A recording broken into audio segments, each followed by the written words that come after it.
On peut dire que là, précisément, ouais, faut se tenir prêt parce que je vous cache pas que j'étais là tranquillement.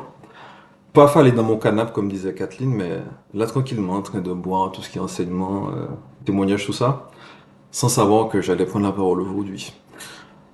Et en même temps, c'est un petit goût de ce que le Seigneur dit. D'ailleurs, je sais plus qui disait ça, il disait que euh, quand je reviendrai sur la terre, trouverai-je la foi sur la terre.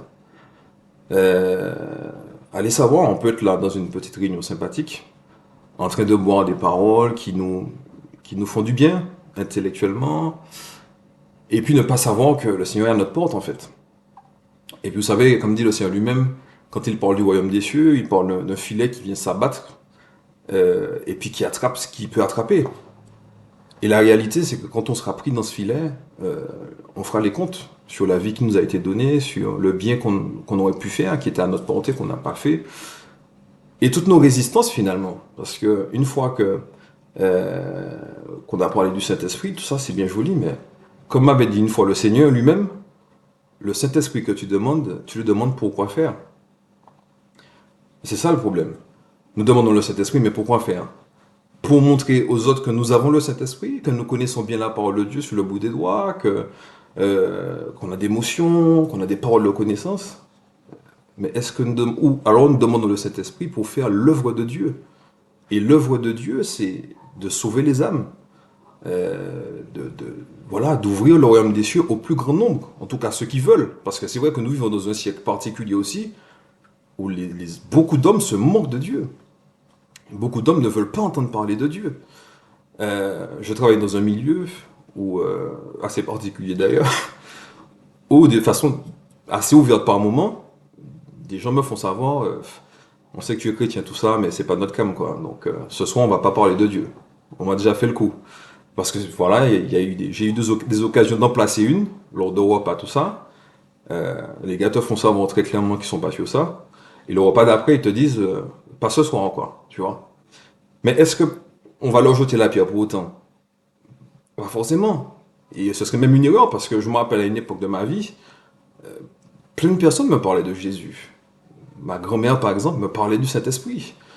Mais à l'époque, j'étais fermé comme une huître. J'étais sourd et aveugle. Et j'étais même arrogant, puisque quand elle me parlait de ça, j'avais un petit sourire en coin, je le regardais de travers, et je m'en fichais du Saint-Esprit. Je ne savais pas que le Saint-Esprit, c'était une affaire sérieuse. Parce qu'un chrétien, sans le Saint-Esprit, ne peut rien faire, en fait. Tu sais, tu peux avoir la plus belle des voitures, avec le plus gros moteur qui soit. Si tu n'as pas le carburant, tu ne vas nulle part, en fait. Et le Saint-Esprit dont on a entendu parler dans l'enseignement de Romu, quand on a écouté le témoignage d'Audrey, elle nous dit qu'elle est passée des ténèbres à son admirable lumière. Tout ça s'est fait par l'opération du Saint-Esprit. Et on dit pas ça à la façon du monde qui se moque, en fait. Vous savez, quand le monde te parle de l'opération du Saint-Esprit, c'est pour tourner le Saint-Esprit en dérision. Or, nous savons, frères et sœurs, parce que nous avons eu la parole de Dieu, qu'on ne se moque pas du Saint-Esprit. Vous avez certainement entendu parler du péché contre le Saint-Esprit. Vous savez, ce passage où les pharisiens qui voulaient la peau de Jésus disaient que c'est pas Belzéboul qui faisait tel ou tel miracle, tout ça. Et Jésus parlait du péché contre le Saint-Esprit. Donc le Saint-Esprit, c'est une affaire sérieuse. Et ce qui est embêtant, entre guillemets, avec le Saint-Esprit, c'est que on en a besoin et le Saint-Esprit t'emmène là où tu ne veux pas aller. Le Seigneur lui-même disait à Pierre, euh, un jour viendra, tu seras vieux, et quelqu'un d'autre va t'attacher la ceinture et va te dire d'aller là où tu ne veux pas aller en clair. Et ça peut arriver dans des situations où tu es chrétien, tu veux servir Dieu de tout ton cœur, et puis tu sens ces moments un peu délicats, ces moments d'inconfort où tu sens que ta parole a un impact. Un peu comme la sœur qui parlait, qui témoignait que dans son boulot, elle a eu une réaction qui a été qualifiée d'épidermique par une autre de nos sœurs. Et tu vois que ta parole, ta réaction a un impact parce que quelque part, tu veux te battre pour Jésus, pour la vérité. Tu as le souci de la vie éternelle, comme on a eu l'occasion de le dire, et tu veux rester fidèle à ton maître. Comme j'aime dire souvent, quand tu aimes bien la vérité, il faut aimer la croix aussi.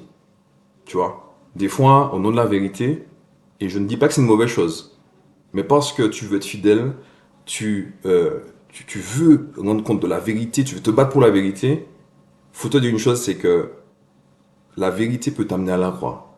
Le Christ, lui, n'a pas eu peur de ça. Pourquoi? Parce que le Christ avait le souci de faire ce que son Père lui avait demandé. Et je crois que notre problème, c'est qu'on demande le Saint-Esprit, mais on ne prend pas tout le package. Tu veux être serviteur, tu veux être rempli du Saint-Esprit, mais parfois pour faire tes propres affaires. Tu veux dire des vérités, tu veux témoigner, mais sans aller jusqu'à la croix. Or, le serviteur du Christ, c'est celui qui il s'abandonne pleinement, qui dit, ma vie n'est plus ma vie, je donne tout à Jésus en fait. Ça a été le lot de Marie par exemple. Marie, servante de Dieu, dit, qu'il me soit fait selon ta parole. Vous voyez l'abaissement de Marie. Marie, toute sa vie, déjà elle prenait un risque en acceptant de recevoir Jésus, parce qu'aux yeux du monde, personne ne pouvait comprendre ça. Qu'une jeune fille vierge puisse tomber enceinte. Déjà là, elle prenait un gros risque. Mais pour Marie, ce n'était pas vraiment un problème, parce qu'elle se disait, si Dieu me l'a demandé, quelle belle façon en fait de servir Dieu. Quelle belle façon d'appartenir à Dieu. Et notre problème, nous, c'est que on veut servir Dieu, mais on est dans des calculs. C'est-à-dire, ok, mais pas trop. On a peur de notre réputation. Tu vas dire une parole qui est conforme à la parole de Dieu. Tu sais que ça va te poser des problèmes au boulot, tu ne dois pas la dire. Alors, on est d'accord, frères et sœurs, que si tu peux dire cette parole-là, pleine de vérité, mais avec beaucoup d'amour, ça ne peut que glorifier Dieu. Ok? Mais nous vivons dans un siècle où même une parole de vérité, pleine d'amour, pleine de miel, peut être mal accueillie. Il faut être prêt à être mis à la croix par des gens qui combattent Dieu, qui n'aiment pas Dieu, etc. Mais comme le Seigneur nous dit lui-même, bienheureux êtes-vous si vous avez à souffrir pour le Christ. Oui. Donc, ça rejoint tout ce que Romain a pu nous dire sur l'objectif de la vie éternelle. Si tu as l'objectif, si tu as en ligne de mire que Dieu est mort pour toi et que Dieu t'appelle à la vie éternelle à ses côtés, tu réfléchis et puis tu as surtout dans ton cœur, dans ton esprit, dans tout ce que tu es, cette parole qui dit, si vous rougissez de moi devant les hommes, moi aussi je rougirai de vous devant mon Père et ses anges. C'est Jésus qui l'a dit. Cette parole, c'est une parole qui pique, comme disait Romu, mais Jésus l'a dite. Il ne l'aurait pas dite, on aurait pu trafiquer, on aurait pu faire un pas à gauche, un pas à droite, essayer de négocier avec la parole. Mais le Christ dit des paroles sérieuses aussi, quoi. Ce même Christ qui a accepté de mourir pour nous. Donc, ce que j'ai envie de vous dire, c'est que ne soyons pas trop sûrs de rien, en fait. Ayons le souci de lire la parole de Dieu, déjà de bien la connaître. Vous savez, le monde est fort. Comme nous disait Romu, on arrive à un niveau où au sein de l'Église, des prêtres, des évêques réfléchissent comment ils peuvent édulcorer la parole de Dieu, enlever telle ou telle partie, etc. Donc, ça nous prend au nez. D'où l'objectif, d'où l'importance, frères et sœurs, que nous puissions connaître cette parole, bien la connaître. Parce qu'on n'aura pas vu à quel moment on aura dévié parce que, comme disait le Seigneur lui-même, mon peuple se perd par manque de connaissance. Le point de départ, bien connaître la parole de Dieu, pour savoir de quoi on parle. Ok? Et puis, rester assez humble pour dire Seigneur, pour rester sous la main du Seigneur, tout simplement. Ok? On vit dans un monde, un peu dans un monde, une ère de la connaissance. Internet, dont parlait Audrey par exemple. Maintenant, on est dans l'ère de l'intelligence artificielle. Et quand on voit les dérives du truc, chaque semaine, on voit qu'il y a une importance de ramener les choses à ce qu'elles sont vraiment. Parce qu'on a été trompé sur, si on a été trompé sur ça, le diable rigole. Ok? Donc, toujours s'en remettre à ce que Dieu a dit, à ce que Jésus a dit. Ok? Et il ne faut pas attendre que faut pas commencer à s'y intéresser quand les gars ont déjà trafiqué la parole. C'est dès maintenant et on est déjà en retard. Et c'est pourquoi, par manque de connaissances, on se détourne de Dieu. On se laisse happer par telle ou telle idole, par tel ou tel mode, etc. Je le vois avec mes enfants, par exemple, qui sont nés dedans d'après eux, mais ma fille vient me voir un jour, elle me dit, oui, papa, j'ai gagné, j'ai reçu un message sur mon téléphone, on me dit que j'ai gagné un téléphone, tout ça, machin, c'est super. Alors je lui dis, tu sais, euh, je connais ce genre d'arnaque-là, c'est une arnaque, quoi. Donc on te fait croire ça, mais c'est faux. Je vois qu'elle insiste. Moi qui suis son père. Je lui dis, mais je t'assure, c'est une arnaque. Elle persiste. Je commence à m'agacer un petit peu, parce que les odeurs, ça m'agace. Ça m'arrive, même si j'essaie de suivre le Seigneur. Je lui dis, écoute, tu n'étais pas né que ce genre d'arnaque-là courait déjà. Donc, arrête avec ça, quoi. Je dis que c'est une arnaque. Mais ça m'a montré cette époque dans laquelle on vit, où le numérique a pris une place telle que Ce que la parole le papa peut donner à un enfant peut ne pas peser dans la balance. Demain, parce qu'un évêque dont la parole a été trafiquée par l'intelligence artificielle te dit telle ou telle parole, tu peux avoir envie de te détourner de ce que le Christ a dit. C'est pourquoi, frères et sœurs, être là, vivre des temps comme nous le vivons, en communauté, avec des frères, des sœurs, inspirés par le Saint-Esprit, pour témoigner, pour nous enseigner, ça c'est une bénédiction en fait, pour revenir à ce que Dieu a dit, pour entendre des paroles qui ne nous plaisent pas peut-être, mais des paroles de salut. Et Jésus a dit plein de paroles qui dérangeantes. Quand il parlait par exemple de son corps, de sa chair et de son sang, la parole nous dit que des gens l'ont quitté à ce moment-là, mais des gens qui avaient perdu l'objectif de la vie éternelle. Nous sommes dans un temps là de Monte Pascal, le dernier de ce que j'ai compris. Il est plus que temps de nous poser la question, mais à quel point je désire avoir cette vie éternelle? Qu'est-ce que je suis prêt à lâcher qui encombre ma vie pour que, à la fin, je sois avec Jésus? Qu'est-ce que je suis prêt à sacrifier pour qu'à la fin, je sois avec Jésus? Parce que, frères et sœurs, nous vivons dans une époque où ce qui est important pour nous, malheureusement, c'est notre situation, notre réputation. Un collègue va dire un truc sur toi, ça te blesse profondément. Ça m'est arrivé dernièrement. Je me suis rendu compte, alors vous savez, je suis dans une équipe, je encadre une équipe, et je me suis rendu compte que un gars a fait une boulette. Et mes responsables me font porter le chapeau entre guillemets parce que je suis le responsable. Mais j'ai trouvé ça tellement insupportable. Alors allez voir Jésus qui recevait des coups qui étaient impactés dans sa chair. Parce que notre orgueil est trop grand. Et c'est ce qu'on me disait. Il disait, mais qui ici a été crucifié? Mais c'est tellement vrai.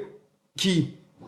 Vous savez, donc, on n'est plus intelligent que Jésus. Jésus a dit ça, mais on essaye de, etc. Nous sommes trop dans la chair, frères et sœurs. Trop dans la chair. Et notre problème, c'est que le Saint-Esprit résiste aux orgueilleux. On sait tout, on a tout compris. On veut donner son avis sur tout. On est dans un siècle bizarre. Ok? Donc je pense que ce temps de carême-là, surtout parce que nous sommes sur les derniers mètres, entre guillemets, nous sommes dans les derniers jours avant Pâques, ce temps de carême-là est un temps, en fait, pour réfléchir.